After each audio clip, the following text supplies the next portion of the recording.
তবে যদি দুরূদ শরীফ আরো বাড়ায় দাও, ঠকবা না, তুমি জিতে যাবা। উবাই ইবনে কাব এবার বললেন, ইয়া রাসূলুল্লাহ, তাহলে ফান্নিসফ, তাহলে এক কাজ করি, আমার সমস্ত জিকির আজকার দোয়া দুরূদ দুই ভাগ করি। অর্ধেক সময় খালি আপনার উপর দুরূদ পড়ব, আর বাকি অর্ধেক সময় বাকি সব আল্লাহর জিকির, তসবিহ, তাহমিদ, দোয়া, যা কিছু চাওয়ার সব অর্ধেক, আর বাকি অর্ধেক শুধু আপনার উপর দুরূদ। আল্লাহর নবী বললেন, মা শিতা, করলে করতে পারো। ফাইন জিত্তা ফাহুয়া খায়রুল লাকা, তুমি যদি আরো বেশি আমার উপর দুরূদ পড়ো তাহলে সেটা তোমার জন্য আরো বেশি ভালো হবে।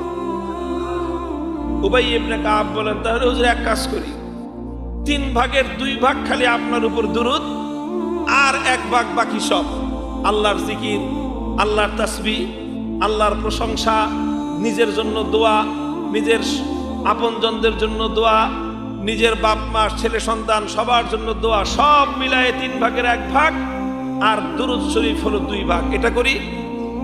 আল্লাহর নবী বললেন, মা শিতা ফাইন জিত্তা ফাহুয়া খায়রুল লাক, করলে করতে পারো, তবে যদি তুমি দুরূদ আরো বেশি পড়ো, ঠকবো না, তুমি জিতে যাবা, আরো ভালো হবে তোমার জন্য।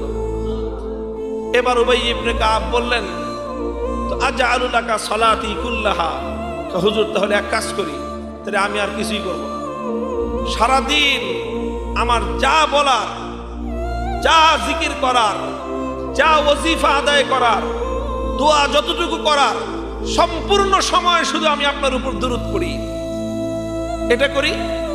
আল্লাহ রাসূল সাল্লাল্লাহু আলাইহি ওয়াসাল্লাম বলেন, ইজাই ইয়াকফি হাম্মাকা ওয়া ইয়াগফিরু লাকা যামবাকা। উবাই ইবনে কাব, তুমি যদি এভাবে পূর্ণ সময় শুধুমাত্র আমি আল্লাহর হাবিব সাল্লাল্লাহু আলাইহি ওয়াসাল্লামের উপর দুরূদ পাঠ করতে থাকো, তাহলে এই দুরূদের বরকতে আল্লাহ পাক রব্বুল আলামিন তোমাকে 2টি নিয়ামত দান করবেন। 1 নম্বর নিয়ামত হলো ইয়াকফি হাম্মাকা, তোমার ইহ জগতের যত পেরেশানি আছে, সমস্ত পেরেশানির জন্য আমার উপর দুরূদ পাঠ করা তোমার পেরেশানি থেকে মুক্তির কারণ হয়ে যাবে। ওয়া ইয়াগফিরু লাকা যামবাকা, আর তোমার পরকালীন জিন্দেগীর জন্য যত গুনাহ খাতা তুমি করেছো, আল্লাহ পাক রব্বুল আলামিন দুরূদের বরকতে, আমার উপর দুরূদ শরীফ পাঠ করার বরকতে আল্লাহ পাক রব্বুল আলামিন তোমার সমস্ত জিন্দেগীর গুনাহ খাতাগুলি মাফ করে দিবেন।